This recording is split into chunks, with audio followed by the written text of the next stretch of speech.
Hello, my name's Ken Coplin.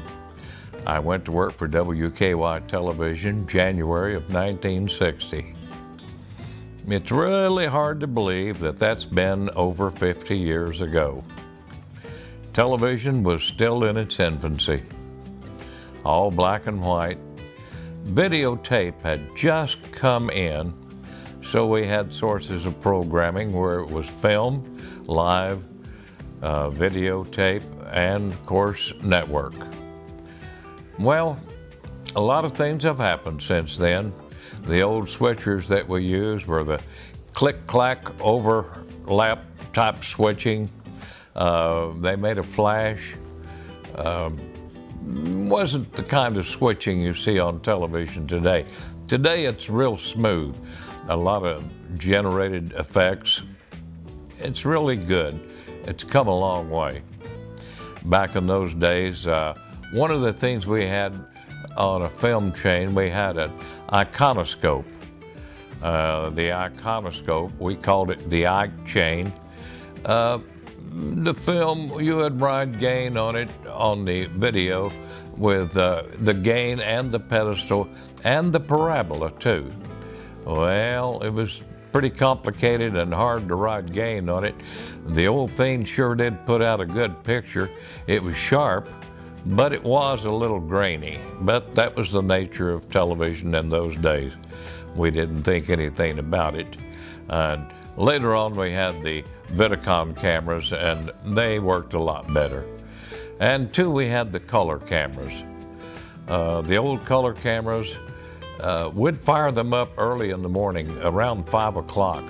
And they had, in order to do a noonday show, we had to fire them that early because it would take a long time for those things to stabilize. And then, of course, there would be the time when the engineers would have to sit down and balance them, weighing one camera against the other so that the pictures on both were the same. I would have to say that Aaron Britton, he had the magic eye. He could see colors like no one else could see. Britt, as we called him, Britt had that magical touch. He could tweak a camera, get the very best out of it, match the cameras to where they were almost totally identical. That was a real skill.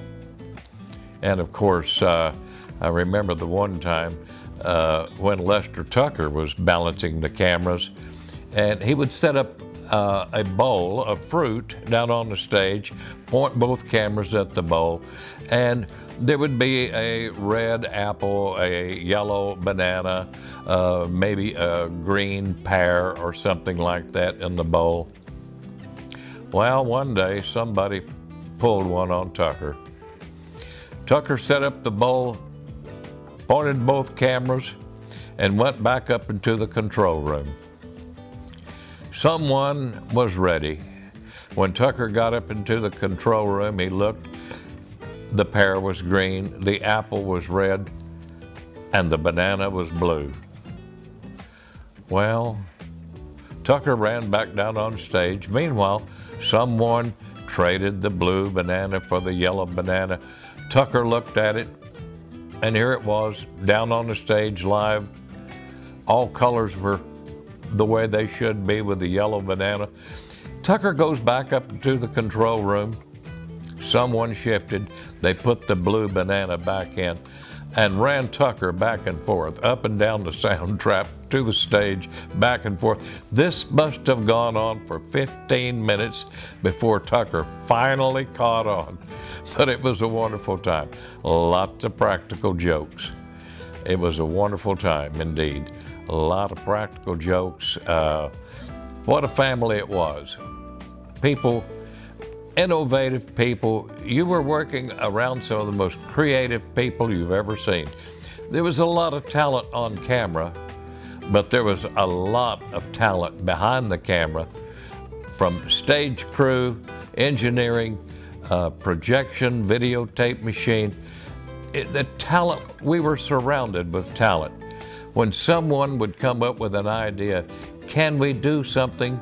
The minds would go to work, and sure enough, we would be able to create the kind of special effects that it was almost unheard of for that day and time. White shirts were hard to focus on. They would get a blossoming effect and get a black edge to them. Well, we didn't have that problem because we had very, very good lighting people. Our video technicians were expert. We knew where to ride the game. And whites, when transmitting in color, were really, really difficult because they would have a black hue about them.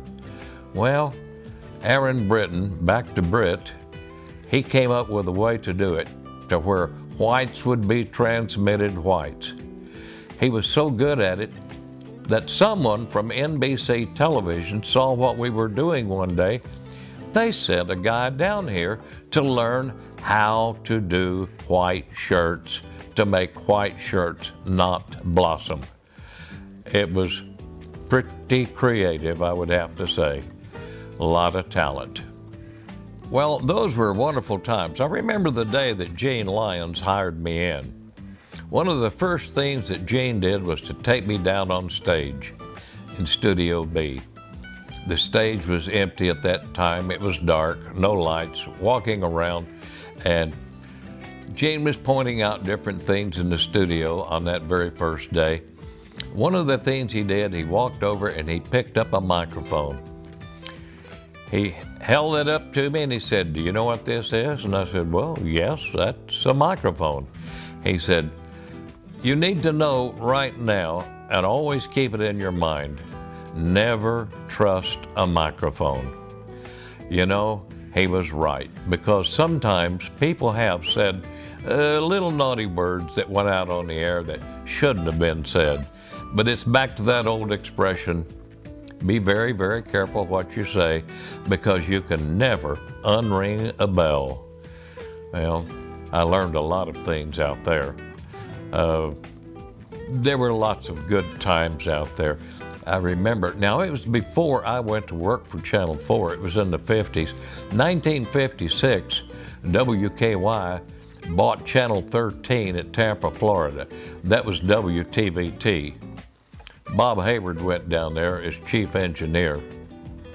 Well, we had a couple of mobile buses at that time, the old flexible Buick buses, and we had one too many. We had two of them. So we needed to send one of them away, and it went to WTVT in Tampa. Well, some of the innovative people, I think maybe Arnie Katoff was involved in this one, where we had a mannequin. And it was a female mannequin, and she was placed in the back of the bus, back where all the camera cables are, and hid very much well away. But if you open the back doors of the bus and look inside, and if you look past the camera cables in a dark corner, you could see Millie. And Millie had a dagger stuck right in her chest and blood draining down from it from the art department. Well, the bus was sent to Florida. And of course, the guys at Florida, they were very interested in what they had procured from WKY. They got to milling around, and next thing you know, in their milling around, they found Millie. Well, all of a sudden, somebody let out a screech and said, "My gosh, there's a body back there." Well, they clambered around and looked, and sure enough, back in the dark shadows was Millie. Well, what did they do? They called the police. Well, here the Tampa Police Department shows up, and the detectives. It made quite a stir, and I understand that the Tampa Police Department, they were not real happy about this, but it was a great joke, wasn't it? we had a great time out there.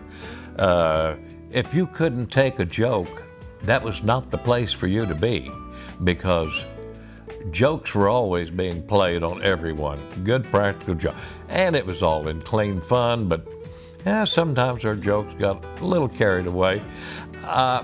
Such as when Bob Rodke was directing one day, someone hooked up a hose to where they could blow smoke. That, oh yeah, we smoked in the control room during those times. Cigarettes, cigars, that was normal. But someone was blowing smoke down through a tube laid up into the switcher, and Bob Rodke is switching back and forth with the switchers and the fader. All of a sudden, oh, damn, the place is on fire. And Rodke panicked. Hey, that was fun. Well, everybody probably has a Billy Nix story. I think probably my very best Billy Nix story. I always thought Billy Nix was the quickest wit alive. Billy was so fast on the uptake, it was unreal. He probably should have been in front of the camera instead of behind the camera. Billy was so quick. He was Johnny Carson quick. He really was. One day we were in Studio C. We were going to do a recording, and Bob Jenny was going to come out and do something. Bob Jenny was curator of reptiles at the Oklahoma City Zoo. Well, we kept waiting around for Bob Jenny to show up. We were ready for our taping session, and Bob Jenny wasn't showing. Finally, Nix gets on the phone. He calls around a little bit, and he found out that Bob wasn't going to be there. Bob was a little sick that day, and it was an impromptu kind of a thing, kind of a quick sick that he got. But Billy says, he's on the phone, and he says, yeah. And then he hangs up the phone. He turns around, looks at the rest of the crew, and he said, Bob Jenny won't be here today because something he disagreed with ate him. Well, we all roared hilariously at this because some of the creatures he would bring out were the kind of creatures that could eat you rather than you than you getting eat up. Oh, it was terrible. But anyway, the control room was in a hilarious mood, and we roared about that one. Good times, good funny times. You know, when you work for WKY radio and television, you work for both radio and television. I worked in the engineering department.